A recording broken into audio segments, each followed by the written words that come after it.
What's up, everybody? Welcome to the Pick Six Podcast, CBS Sports Daily NFL Podcast. I'm Will Brinson. I'm your host. It is Monday, February 21st, and this is our very first mock draft Monday podcast. Ryan Wilson will be joining me every Monday for the rest of his life. No rest for the weary. Yeah, this is just Wilson season, baby. This is right now, this stretch from the beginning, from now, the end of February to the beginning of May. This is how you become senior, junior NFL draft analyst. You know what I also need to guard against is not being a butthole, because last year at this time, there were some iTunes reviews that TikTok. Oh yeah, this time last year. The TikToks were funny. The iTunes reviews were serious. Like Ryan's a jerk. Yeah, and I think Breach surmised that I was probably grumpy from nonstop grinding, as I like to say. Well, by the time we got to by the time you get to the draft, you're a little snappy, you're a little punchy, you've been working your butt off. I mean, it ain't easy. By the way, I'm going to quickly call out Debo. Debo, you didn't apprise me of the TikTok compilation that our buddy producer Ryan Stryker sent me last week, which was completely and utterly hilarious. He said, so my boy Ryan Wilson over at CBS Sports came out with his latest mock draft. Every week I pray that this guy will make a good mock draft, and he just can't do it. So my boy, maybe that should be the cold open for mock draft Mondays. It should be. There are like 20 of those. 20 of those little teenagers ripping me new ones, much like that young fellow there was. I don't think we had a podcast on Friday, or maybe we didn't have a podcast on Thursday. We missed one podcast. Apologies for that. My internet line was severed last week, and then I was gone for the weekend. No, it was severed. At any rate, if you're watching on YouTube, youtube.com/pick6, like and comment on the video. If you haven't already, hit that subscribe button, turn on alerts. We'll have, I think we have plans for a lot of live shows coming up. And if you're listening to the podcast in audio form, give us a 5-star rating on either Apple Podcasts or Spotify. If you leave a review with a question attached to a 5-star rating on Apple, we will get it.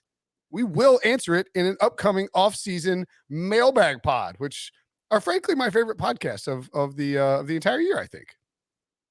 I'm sitting right here, you realize. Well, I mean, you're on the mailbag pods. Oh, right.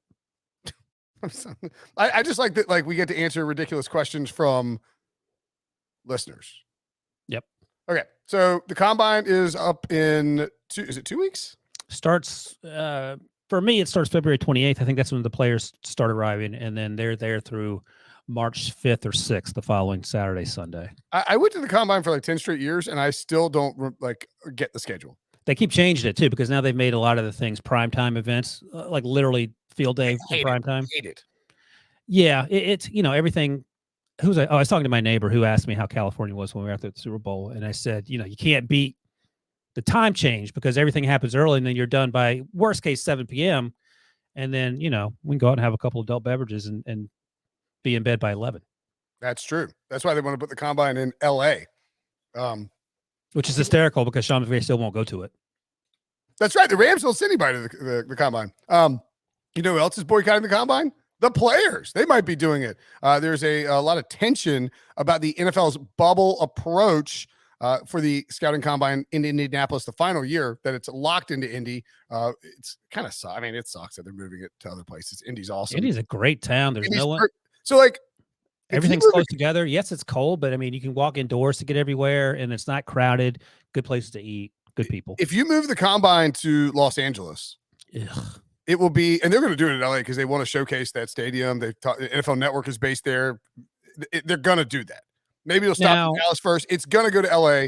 Here's the thing: if it's in LA, please don't put it in the convention center. Please put it at SoFi Stadium. No, it'll be at SoFi Stadium. Okay. The problem is, the thing that makes the combine so great is that you can network with GMs, player personnel guys, coaches, scouts, agents, and everybody can kind of convene in the same spot. And Indy's small enough, and just the way that the flow works within the city, you can find, LA would be completely different.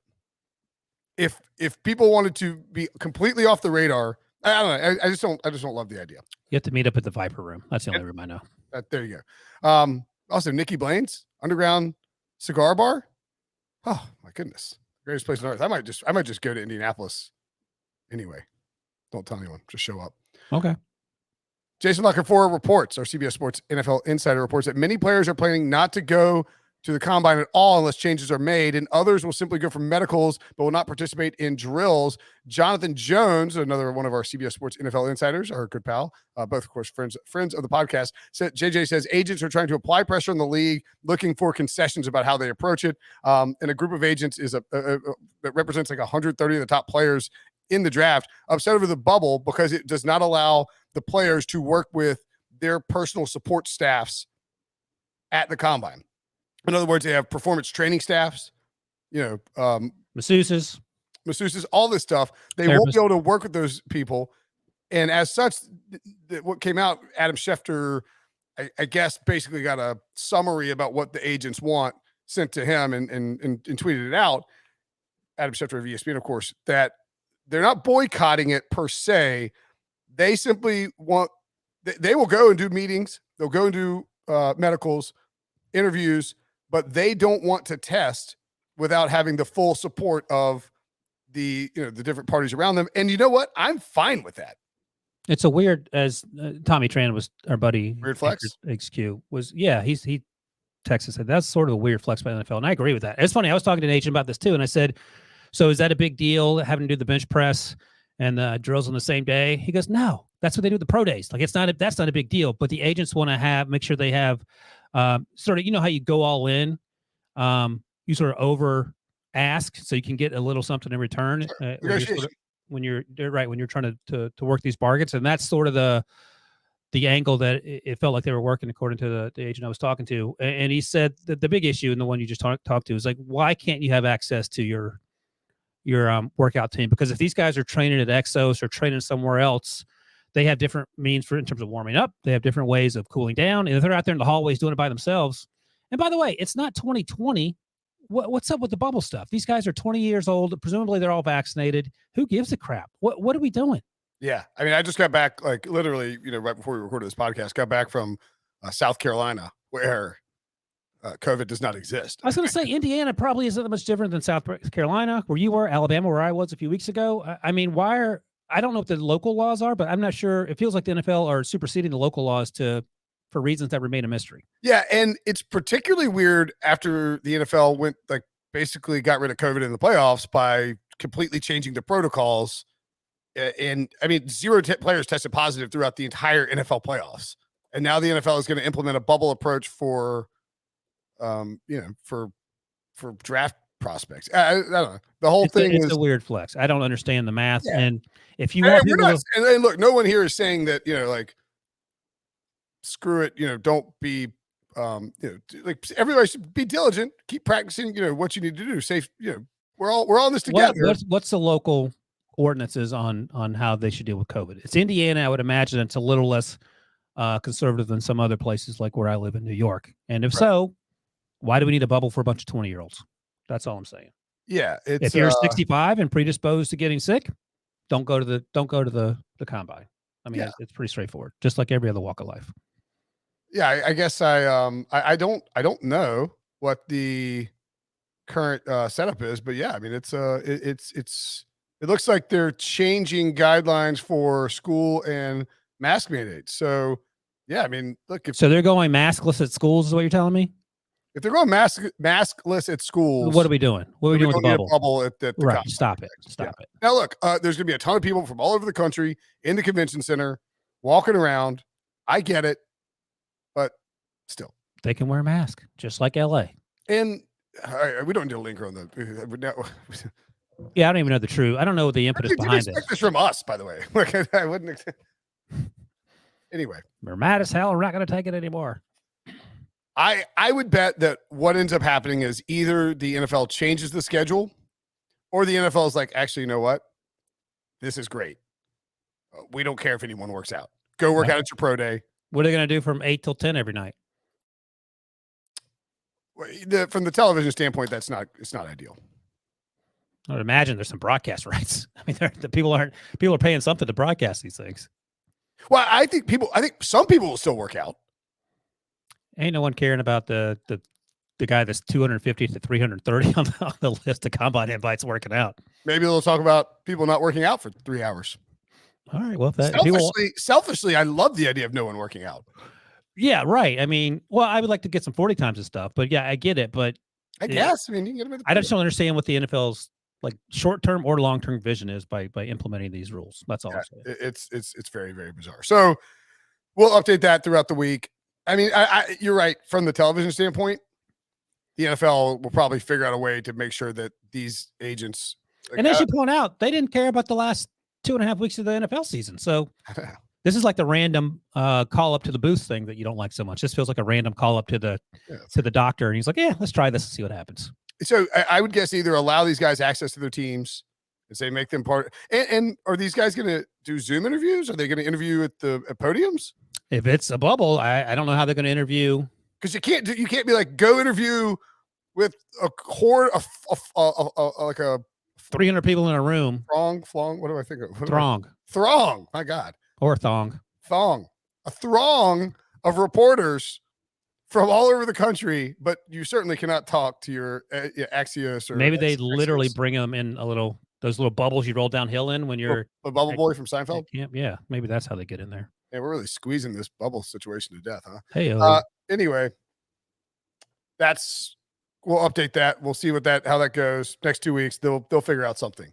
Let's talk about your mock draft. What version do you think this is? Probably 20. 25, good guess. 25. You've done 25 mock drafts already? Starting with the beginning of September in the college football season. My God. And you wonder why Wilson loses his mind on draft. Our buddy Adam Gold asked me this the other day. What's the station he works at in Raleigh? 999 The Fan. He said, honestly, between now and late April, how much do these mock drafts change? I'll be honest, not very much, but that's not the point. Well, in this class in particular, it really reminds me of the two, and I don't mean this in a pejorative standpoint. The 2013 NFL draft class, one of the least appealing drafts of the last 10 years or so. And I say it reminds me of that because coming into that draft, Lane Johnson, really good player. I mean, but by and large, this is a disastrous draft class, at least in the first round, at least the early picks. DeAndre Hopkins came out of there. Cordell Patterson, one of the better players in the draft too. Zach Ertz, Darius Slay. So plenty of good players. But up top, you had 2 offensive linemen, Eric Fisher, Luke Jokel.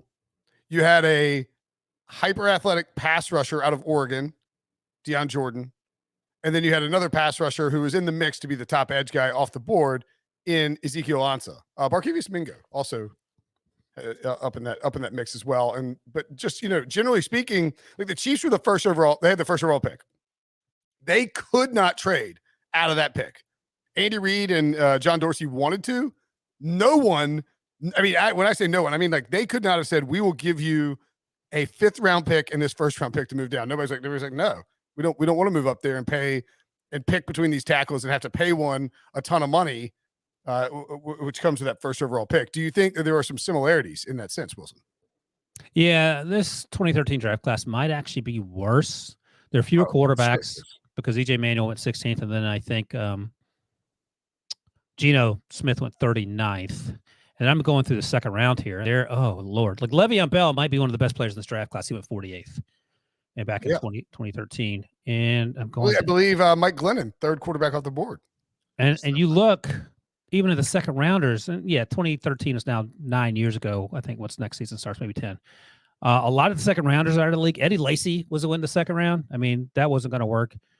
Travis Kelce went 63rd overall. Again, he's a 1st round pick if he didn't have some of the off-field issues that plagued him. Tyrann Mathieu went in the 3rd round. Probably the same situation with him. There was some off-field. Keenan Allen had some injury issues. He went 3rd round. Teron Armstead and Keenan Allen. School guy. That's why he dropped. And Keenan Allen ran a bad 40 time, so that probably affected him. He also, I mean, I know it's just because he is from Greensboro, but he had a bunch of Keenan Allen is? Yep, he's a 3.36 guy. Nice. And what you say? Bakhtiari, 4th round pick in 2013. I don't know why we're going over the 2013 class. Well, I'm just thinking about as it relates to this class. This 2013 class might be worse. It is. So that's the good news. If you're looking for something better than the 2013 class, I think this class has it. There'll be a couple quarterbacks going round 1, maybe 3. And there are a ton of edge rushers, ton of offensive linemen, ton of wide receivers and running backs. Things you can get excited about if you're a fan of a team that needs a lot of help. Yeah, absolutely. You have had my boy Icky. Ikwanu. Did I do that right? Yeah, Ikem Ekwonu. Ikem Ekwonu. I can't pronounce anybody's name correctly, even superstars coming from NC State. You've had him, Aiden Hutchinson, and Kayvon Thibodeau, friend of the podcast, friend of HQ, going in the top spot. They are along with Evan Neal, who I guess a little surprisingly you haven't had go number one yet. Are based Maybe on the once. odds. Aiden Hutchinson plus 175, Evan Neal plus 175, Kayvon Thibodeau plus 425, and Icky 8-1 to go first overall. The next, this is of course on Caesars, the next closest guy, 40-1. That's Charles Cross, and then Malik Willis 40-1 to go first overall. In other words, as of right now, and these odds are really more reactionary than predictive, I think. This is basically odds, and this is Caesars, and everybody does this. They are reacting to what they're seeing in mock drafts and sort of the buzz that goes on. Like, for instance, if there was a rumor out there that the let's see, that this, I don't know who's who would make sense as a trade. Let's say there's a rumor that the Jaguars hate Trevor Lawrence and they want to draft Malik Willis and trade Trevor Lawrence, and he's on the trading block. Malik Willis odds would drop dramatically. Obviously, that's not happening. It's just as a point of reference that these odds are reactionary. Don't read into them that's definitely happening. But this is sort of a snapshot of where we are. In your latest one, you got Icky going first overall. Pete Prisco seems to think it's going to be Neal rather than Ekwonu. What are your thoughts on sort of those two guys, and then Hutchinson and Thibodeau as pass rushers at one? Here's the thing with Evan Neal. Like, I don't know if you saw it over the summer, but he did this box jump, which is insane for someone who's 360 or 370 or whatever he is. Massive man. And he's incredibly athletic. The athleticism that you saw in that box jump didn't match the way he played in 2021. And I talked to teams that they like him, but they don't love him. And they don't love him certainly as the number one pick, and they don't love him as the first offensive tackle off the board. So that's one thing. We're at the Senior Bowl with Scott Pioli, 5-time Super Bowl champ, executive of the year, worked for the Patriots forever, GM for the Chiefs, friend of the podcast. And he's a big offensive line guy. And he was talking, he said the same thing. Like he said, I'm not speaking out of school. He said this on HQ. He said, I like Evan, but he didn't live up to his expectations play in and play out. And when I think about Evan Neal, I think about Jedrick Wills in the last 3 draft classes coming out of Alabama. Jedrick Wills is by and away the best offensive lineman that came out of Alabama the last few years. Right tackle at Alabama, played left tackle at Cleveland almost seamlessly. Alex Leatherwood was a first-round pick last year. Shouldn't have been a first-round pick. That's not his fault. The Raiders just took him there. Right. He's already kicked inside the guard because he's an okay player. He's not a first-round talent, I don't think. Maybe that changes. I think Evan Neal falls in between those two, probably closer to Jedrick Wills, but he doesn't play with that consistency yet. Can he? Yeah, of course he can. He can get better. And P might be right. I'm sure there are teams that like Evan Neal better than Ekwonu, and I think Ekwonu, just physically what he's able to do is unmatched in this draft class. Like I call him Dr. Pancake in the run game because he's just, oh my God, he's destroying guys. Smaller. Now, when you talk to offensive line folks, people who understand the offensive line better than I do, they say he needs to work on his pass sets, and I say, okay, if you say so, but he looks to be pretty consistent in doing it just based on sheer athleticism. So that's something you have to coach up. But I would feel much better rolling him out there day one to protect Trevor Lawrence or a little bit better, not much better, than Evan Neal. So I like them both. One's 1, one's 1A. But if you're pressing me on it, I'm going to take Ekwonu for the upside. I would, obviously I'm extremely biased here. I mean, I watched Icky play at State, and I mean, that dude, you watch NC State tape and he is getting the second level and just punish. I don't want to compare him to Quentin Nelson. I think that would be disrespectful to Quentin Nelson, and they play different positions, obviously, but the physicality and the finishing in that run game is just so, I mean, like, you can't with finesse, like a combination of finesse and power is a really difficult thing to teach for an offensive lineman. And it's hard to see how someone wouldn't fall in love with that, and potentially the Jaguars. Look, with Jacksonville, it also depends, who's calling the shots on personnel with the draft. Is it Trent Baalke? Is it Doug Peterson? Is it, did Rick Spielman ended up joining him yet? Or that was he's supposed to, right? Doug says he's looking forward to getting to know Trent Baalke. So. Yeah, like we don't know yet. But point being is that we've got we don't really know what the setup in Jacksonville is quite yet in terms of who's going to be calling the shots and whatnot. So we'll have to see how that breaks down. And of course, look, the combine and these pro days will be difference makers. I'm excited to go out to NC State's pro day. And, this is my job, right, son? Can you say hello to Mr. Ryan? Hi, but Daddy. No, hold on. No.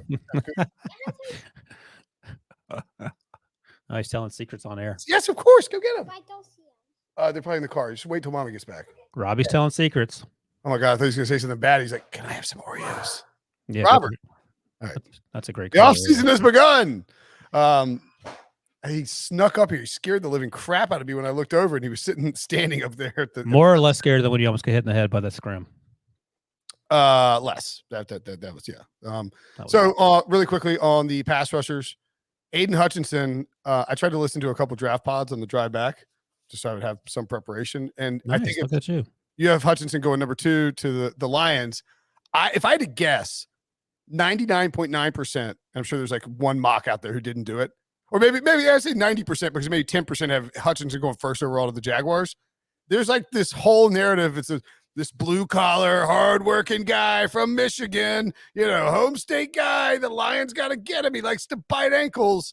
It feels like that is very much and I mean, I'm guilty as charged too, right? But it feels like that's sort of the consensus. If he's there for the Lions, they're taking him situation, right? Yeah, I mean, I think it was his uncle who played at Michigan and had a bunch of sacks too. I think his uncle's probably my age, like in the early 90s. So he has a history at Michigan. I don't know if he comes from a blue collar home or not, but he seems like a good dude. He's gotten better each and every year. Like he's gotten a lot better each and every year. And the question is his ceiling sort of low? And I'm always like, well, if this is his ceiling right here, I'm quite happy taking him as a top 5 pick. That to me is idiotic. And I'm not saying that I definitely, not necessarily as it relates to Aiden Hutchinson, just as it relates to anyone who is 21 years old and about to leave college. Like people said that Joey Bosa, he's got a really high floor, but you have to question the ceiling of Joey Bosa. It's like, what do you mean question the ceiling? The dude is very clearly the best pass rusher in the draft class, an elite level prospect, and he's 21. He's only going to get better, particularly from a physical standpoint. He's not even 6 years away from his physical prime. So, and even still, if Bosa and Hutchinson were both unblockable in every single play, well, yeah, the ceiling's going to be pretty low because you can only go down from there. Right, exactly. I have no issue with the way he plays or concerns about him not getting better because he was unstoppable just about every play for Michigan this year, and he got a lot better from 2020 to 21 and from 19 to 20. So, I suspect he will continue to improve, if only incrementally, but that's certainly enough to make him a top 5 pick. And then Kayvon Thibodeau, who you embarrassed yourself with when you interviewed him. He said, "I have you at 4." And he and Ray Lewis both looked like they wanted to. Well, first of all, Hassel said, "Ryan, you have him at 4."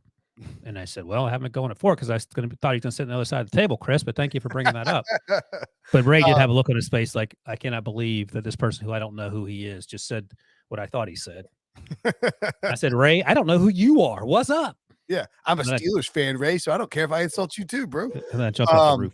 You have Thibodeau going 5th overall to the Giants in this mock draft, and I assume that's more about the Jets, Texans, and Jaguars needing offensive line than it is necessarily how these prospects sort of slot out, right? Yeah. No, that's right. I'm just trying to do the math. So let's say if the Lions had the first pick, and maybe if the Falcons had the second pick, I think the first 2 picks are Hutchinson and Thibodeau in that order. Exactly. Every other team, like even the Giants would love to have an offensive lineman, but the 3 already off the board by the time they go on the clock. 3 off the board by the time they go on the clock at number 5. And they pick 2 picks later. And Carolina, JLC's reported that they love Kenny Pickett. I want to see what happens in free agency with the quarterback situation. Oh boy. But they need offensive linemen worse than anything. I mean, you can take all the quarterbacks you want. If you don't have an offensive line there and you don't have a second-round pick because you wasted on Sam Darnold, it's going to be a long season for whoever's under center. So I think the biggest need for a lot of the teams in the top 10 is offensive linemen.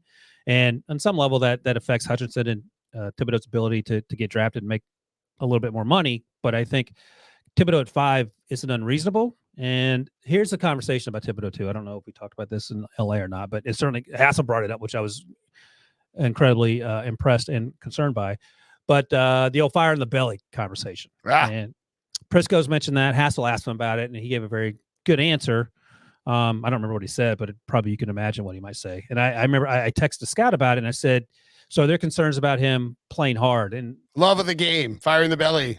Right. And there other interest besides football. Right, exactly. And the response I got back was there's no concern about him loving football. There's some concerns about his willing to be coached hard. And he also said, at the end of the day, we're probably overthinking this. I mean, the guy's amazing. So, I talked to a couple of scouts at Senior Bowl, and they said, God, we wish the draft was like January 15th because we just spent the next 3 months overthinking things. And I think that's also right, which is, well, what we're doing right now. Remember when Myles Garrett was coming out? He's he had other interests, I love right? dinosaurs and poetry. And Pete's like, who loves poetry? I don't know if I can trust a guy who loves poetry. It's like, Pete hates art, just so we're clear. He's Pete, not makes no bones about it. Yeah, Pete believes he could smear poo on a piece of paper and sell it for. That's the same thing. It's just that's what art is. It's crap smeared on a piece of paper. I mean, I get the old school, like old man yells at cloud mentality of this guy loves poetry, therefore he can't be a maniac on the field. But it's fine for people to like other stuff. Yeah, like that's you. No one is just playing football, and that's it. Although, what else is Pete like? Like he plays golf, and that's it. I think, right? Does he have any other interests? Turkey sandwiches. Turkey sandwiches. He can do that while he watches Below Deck with his wife. Oh, he does. Oh, yeah, it's sad. That's way worse than being into art and We're poetry. fairly certain that Pete actually records Monday Night Football, watches Below Deck with his wife during the game, and then catches up like for the second half because he goes dark on text and tweets. So we think he's which if that's true, and we don't know it is, if it's true and that got out to the general public that Pete spends the first half of Monday Night Football watching Below Deck and then might get canceled. Yeah, he really might get football canceled.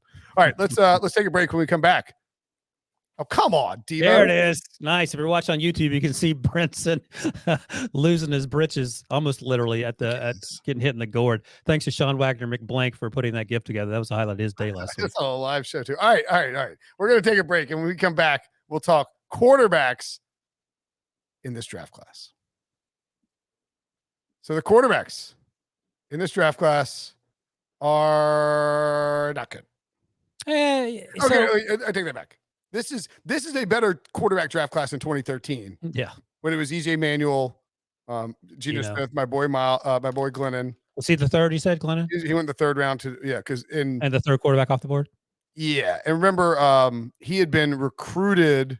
He was either a 4 or 5-star recruit coming out of high school. He'd been recruited by Greg Schiano to go to Rutgers. Yeah, NC State, and so Schiano loved him. Then Matt Barkley was actually the fourth quarterback off the board. I think that if you want to old takes expose me, like you love to rip me for the Jake Fromm first overall. I'm pretty sure I had Matt Barkley going first overall in the previous. Yeah, people were much higher on Matt Barkley at the time. I'm willing to give you a pass on that. Ryan Nassib, remember when he was going to go in the first round? Right, out of Syracuse. Yep. Doug Marone's boy. Tyler. People thought Doug Marone was going to take him in Buffalo in the first round. And actually, I guess Marone wasn't there yet. Tyler Wilson with the Raiders. Landry Jones. He wasn't even terrible. He's like 98% of Mason Rudolph. So one in the third round, one in the fourth round. That makes sense. Brad Sorensen to the Chargers in the 7th round. Zach Dyson, I've got a point I'm making here, to the Broncos. B.J. Daniels to the 49ers. And Sean Renfree to the Atlanta Falcons. B.J. Daniels, of course, I believe. Did B.J. Daniels go to did he go to Macaulay? Am I crazy? I don't know. That's your school. No. Somebody else did. I can't remember. Anyway, carry on. B.J. and the Bear. So that's a really bad draft class for quarterbacks. Yeah. This draft class, because of how it sets, just because teams still need quarterbacks, because we got these retirements, these questions about Rodgers, these questions, Tom Brady's walking away, Big Ben's walking away. There are holes that need to be filled at quarterback, and the 3 guys that you have going in the first, of course, Drew Brees left prior to last year. The 3 guys you have going in the first round, none of them go in the top 10.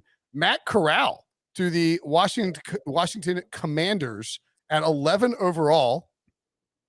I mean, is Corral your favorite quarterback in this draft class? Yeah, he is. He has been since the fall. I like Corral.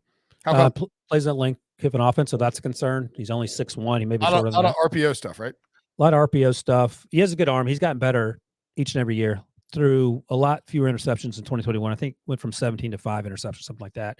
And he actually told me and Josh Edwards on a draft pod, I think a YouTube Pick Six exclusive, that he actually sort of understood what defenses were trying to do, was a little more patient, understood sort of the drop 8 thing that Patrick Mahomes struggled with at times this season, and was able to adjust accordingly and made a lot more plays. He was used to run a lot. He's taken a ton of hits. You would like him to take fewer hits at the next level. But if you're looking for an athletic quarterback, which everyone seems to be looking for, he certainly fits the bill.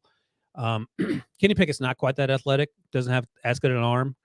I like Kenny Pickett. I mean, the reality is Matt Corral's probably should go 20 to 32, and the rest of the guys should go in the second round or later. But these guys are going to get pushed up based on the way they played last year, like Kenny Pickett. And here's the thing. Please quit comparing Kenny Pickett to Joe Burrow. He's not Joe Burrow. He's not Joe Burrow in terms of the way he plays. That's a talking point because he had such a good 2021 season like Joe Burrow did when he transferred from Ohio State. But he's not. Joe Burrow won the title. I guess Kenny Pickett won the ACC championship, but still. Same difference. Yeah. But the Panthers taking Kenny Pickett at 6 would be a pretty wild move. It would be crazy because there's no one to protect him. And here's the comparison I have for Kenny Pickett. It ain't Joe Burrow. Daniel Jones? It's in terms of the way he plays, it's more Derek Carr, but in terms of the expectations, if he goes that high, it will be Daniel Jones. If he goes 6 to the Panthers, he's basically Southern Daniel Jones. And if Daniel Jones went in the middle of the second round, no one cares that he's playing the way he plays now. He went 6 overall. Dave Gettleman ruined him, and in a sense, and the expectations are insanely out of whack with where he should have been drafted. And if they'd just taken Quentin Nelson 2nd overall the year before the Daniel Jones, they'd probably be in a pretty good spot. That wouldn't have been that crazy. I think a lot of times with these questionable quarterback situations, it is like, for me, the biggest problem is the opportunity cost of what you are giving up. Like, if let's say Washington takes Matt Corral, and I don't really have a hot take opinion at all about Matt Corral. I mean, if they like him, they like him. That's great. But, you're passing on Derek Stingley Jr., who had an incredible season as a freshman, true freshman at LSU. Garrett Wilson out of Ohio State. Tyler Linderbaum, who a lot of people like as a center coming out of Iowa. Those are just the next 3 guys taken. Trayvon Walker, defensive lineman out of Georgia. Jamison Williams, Alabama wide receiver, who tore his ACL in the championship game. My point is that, if you're taking Matt Corral because you need a quarterback, and you're like, well, he's the best guy, and we just have to take a quarterback, that is a poor way to operate, and the opportunity cost down the road will eventually be quite expensive. Here's the only thing I would say. I don't disagree with that. The only couple things I would say. If you're the Rams, they've shown you that you can overvalue first-round picks. And sometimes I think it's worth rolling the dice on quarterbacks. I'm not going to hold against teams talking themselves into it for the most part, because here's the thing. What if Malik Willis is Josh Allen? He just needs to be in the right system. Because Josh Allen completed 54% of his passes, whatever, coming out of Wyoming, had no one to throw the ball to. And same with Malik Willis. He has no one to throw the ball to. He's 5 inches shorter or whatever, but he does a lot of things well physically that Josh Allen does. And you don't want to shut the door on Josh Allen. Now, look, there's probably a 3% chance that Malik Willis turns into Josh Allen. But if he's 75% of Josh Allen, is that worth the first-round pick? And I think it probably is. I haven't gone to the bottom round. Are we just not going to compare Malik Willis to Lamar Jackson? Is that just too obvious? The comparison the scout gave me was like Michael Vick. They're the same size. But I was just looking at, like, what is he, 6'1", 215? Like, that's not Josh Allen. He's like 220, 225, I bet. He's thick. Okay. He's thick. And actually, Vic was actually that thick. He seemed much skinnier, but he actually was pretty thick, and he was short. I saw Malik. I actually didn't see him. I take that back. He played in Raleigh against State, but I watched the game very closely. I mean, not blown away. He makes a lot of bad throws, and you're like, oh boy, what's going on here? Has no one to throw the ball through. The offensive line sucked. He struggled against good teams, and that's just reality. I mean, in that sense, you can say, well, Josh Allen did too, but that's the other thing. You can't put Malik Willis on the Texans, for example, or the Panthers. You have to put him on the Saints. You have to put him. The Steelers are probably even a big ass because the offensive line, unless they fix that. But Detroit actually is not a bad landing spot. Jared Goff's going to play next year. Their offensive line's pretty good. I feel like they're going in the right direction with Dan Campbell and Brad Holmes, and they can continue to fix things as they move on. Yeah, you have, like you said, you have him going 32 to Detroit. I'm actually fine with that. Now, I don't know that I don't know what the ideal quarterback for the Lions is, but I do think they're playing Jared Goff in 2022. Yeah, it's going to be a Jimmy G situation. Yeah, and maybe even 2023. Like you know, give Malik Willis time to get ready. Give him time to get used to your offense. Make sure you plan on. You know, I think it's one of those things where if you're the Lions and you draft him, you need to have ownership signing off on a continuity plan, where the only reason that there's a change in offensive coordinator or head coach is because, I mean, not even head coach, just offensive coordinators. The only reason it changes is because somebody gets promoted because the Lions are just too good. So I think that's really important if you're going to draft Malik Willis. And then wait, who did you have taken? Who took Kenny Pickett? Oh, the Saints. Yeah, I love that. I mean, that's a great. Here's the thing. I wish Tom Payton was still there in this scenario. That helps. Yeah. The Steelers pick 20. I would be fine with Matt Corral there. I would be okay with Kenny Pickett there. I wouldn't love Malik Willis there. It feels like a little just because they have other needs. But you know, when you approach it from the perspective of did you hear at the Senior Bowl at all? I mean, I heard secondhand. I wasn't there clearly, but I heard that the Steelers love Malik Willis. Tomlin's talked up the fact that he wants a mobile quarterback, and neither Mason nor Dwayne offers that for sure. And they're going to carry 4 quarterbacks on the roster, is what Kevin Colbert said today. So 2 spots open. So I do wonder, and the Steelers more than any other team are terrible about hiding what they're going to do on the draft. I mean, Najee Harris was like, all right, this has got to be a lie. They can't just be taking Najee Harris. So yeah, we'll find out if they love Malik or not. And if he's there, maybe they take him. And if they do, don't play him next year. So I'm okay with all 3 guys at 20. I wouldn't want to take any of them at 6 and maybe not even 11 where the football team is. And you wouldn't want your Steelers to trade up at all, like for a quarterback? Yeah. No, absolutely not. Like, don't sacrifice any assets to move up. But if one of them trade down for a quarterback, if you let's say all 3 of them free fall and they get to 20, you're fine with the Steelers taking whoever they have at the top of their board. Yeah, it's actually interesting. I said Matt Corral's my number 1, but if all 3 are there at 20 and there's a plan in place, I might even lean towards Malik Willis a little bit. He's got the most upside, obviously, right? Way more. And then there's Carson Strong, whose knee issue is going to see him drop to the probably 3rd round or so, maybe more. So Desmond Ritter. Saying I'm not going to win my 50-1 bet that Carson Strong is the first overall pick. No, that's if you could sell that, I would encourage you to do that. I can't sell that. He's like 5,000 to 1 to first. Desmond Ritter he might be a late 3rd round guy. I don't love him. Some other people like him more than I do. And then Sam Howell. Sam Howell actually might sneak into the 1st round. Like I know there's scouts that love him a lot more than I do, and we're impressed with the way he played last year. I thought he didn't play great after he lost the 2 running backs and 2 wide receivers. But a lot of people, the people who love Sam Howell, point out the losses of the NFL guys, and it's fair. I mean, here's the thing: you're going to go to a crappy team, and you're going to have to, lift that offense. So that's not a good thing. Sam Howell's biggest concern for me is that if you watch him play, and I watch Carolina play because I'm hoping they'll lose a lot. He runs a ton, and he ran a lot last year, and not even in a Carson Wentz way. Oh, he would slap in the face. No.